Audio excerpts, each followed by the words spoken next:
Alright guys, if you're going to want to kick out one of your villagers, whether it's just anybody because you're trying to get another villager, or whether it's a specific villager, by far the easiest and fastest, most efficient way is to use time traveling and utilize time traveling. But if you do not want to time travel, there is other ways, and we will cover that later in the video.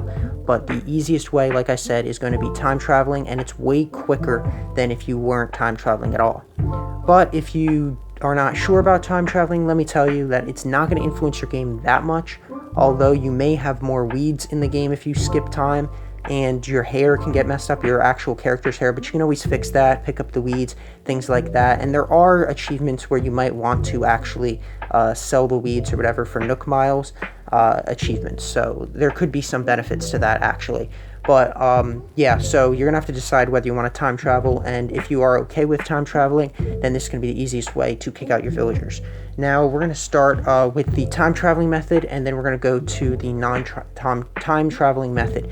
Now it's not really a definitive method for the non-time traveling method, but there is a solid, for sure way that you can keep using if you are able to time travel in order to kick out your villagers. Basically, you're going to want to look at what date you actually are on the game. You're going to save and then skip up a month. So you're basically going to go to the system settings, go to the system date and time, skip it up 1 month, go back to your game, save it, close it, and reopen it.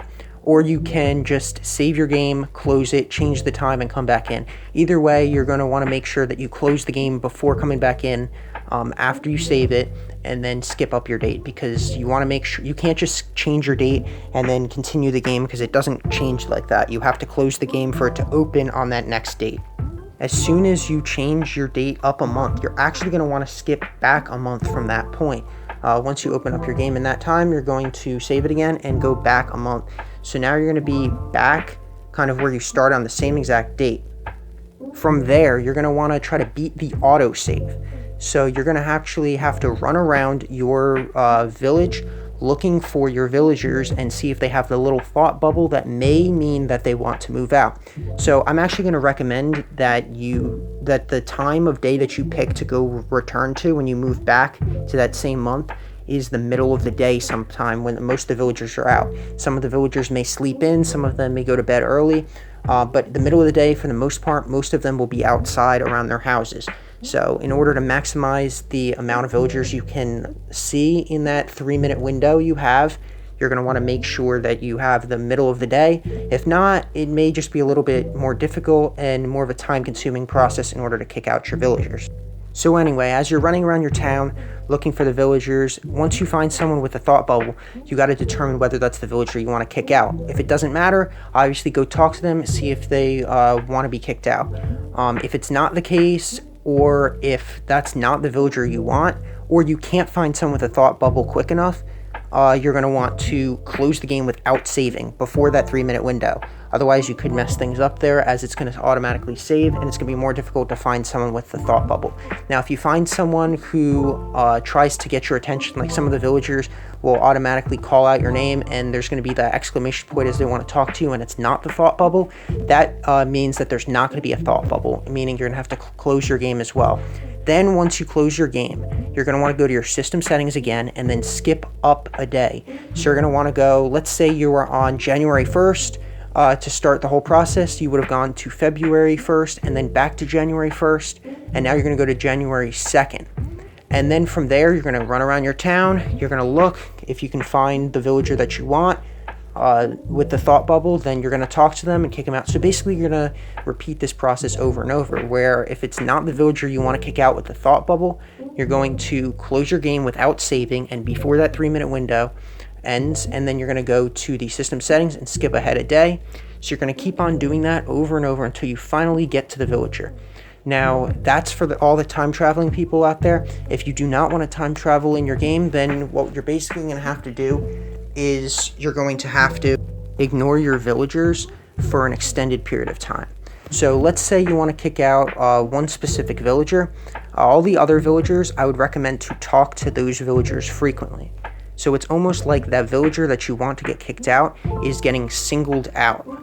So you're going to ignore the villager that you want to talk to or that you want kicked out, sorry, and you're going to talk to the others. You can maybe give gifts to all the other villagers besides the one you want kicked out, and then you can also go inside if the villager you want kicked out is inside their house. You can actually go inside their house and then just leave. When you leave their house, they're going to get a little question mark above their head as you leave, and they're kind of confused why you leave and why you're ignoring them. You can do that a couple times. I recommend that a couple times. But if you give it too much, you don't want to show too much attention towards the villager. If you show too much attention, even negative attention, right? Because in previous games, people thought that, hitting them with a net or an axe and things like that, or pushing them around and getting them angry was a way to help get them out, or reporting them to Isabel or whatever in the town hall or whatever. But it almost seems like that is not the case in this game. Getting them mad and stuff like that may seem like it's doing something, and it may help in some cases, but it doesn't really actually help that much, because when you're doing that, you're giving them attention, which is enough to keep them on your island, even if they're not too happy with you. So in order to actually try to get them kicked off without time traveling, you're basically going to want to ignore them, not even have any type of attention hitting them with nets and anything. So eventually, when you ignore them enough, you may boot up the game and you'll see that little thought bubble above their head, and it's going to be a chance for you to kick them out. Now, if you see somebody else with a thought bubble and you don't want them to leave, it's almost better to actually not talk to them. If you don't talk with them, you can close the game if you just don't save, if it's within the first few minutes of booting up, and do the time travel style method where you wait for the next day. And then when you wait for the next day, and you technically did not experience that thought bubble before the autosave, if you wait instead of doing the time travel method where you skip ahead, then there's a good chance that thought bubble will go on to somebody else in your village. It could still be the same villager, but it may not be. And if it's not the same villager that it moves on, and if it's not the same villager, then it might be the villager you want to actually kick out. Now, obviously, this method is not going to be as effective as time traveling, because especially if you boot up the game and you're just about to play, you plan on playing for a couple hours of the day, and then you find someone with a thought bubble that you don't want to kick out, but you were planning on kicking somebody else out.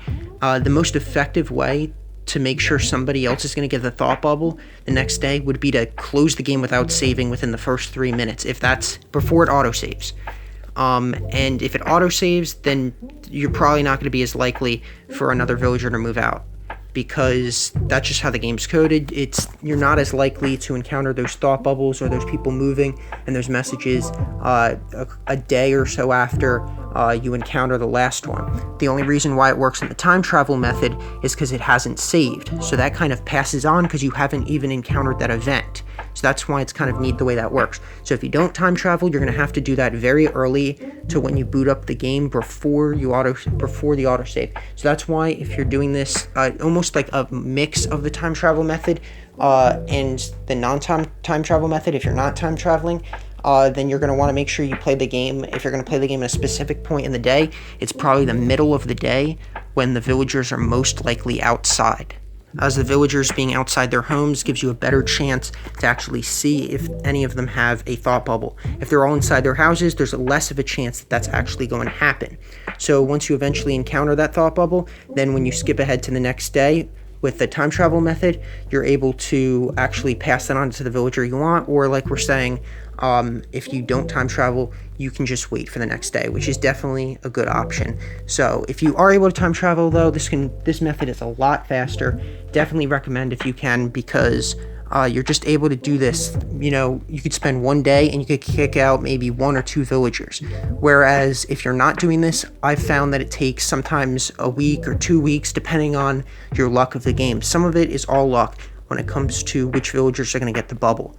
Ignoring them does make it a lot easier, I've found, because I've tried to do it without that, and just giving them negative attention, like I was saying earlier, doesn't really have much of an effect.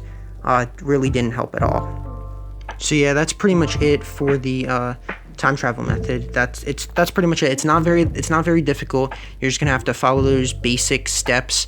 Skipping ahead the month, going back a month, and then looking for that villager with the thought bubble above their head, and going ahead each day one by one, looking to see if you can find the villager that you want to move out.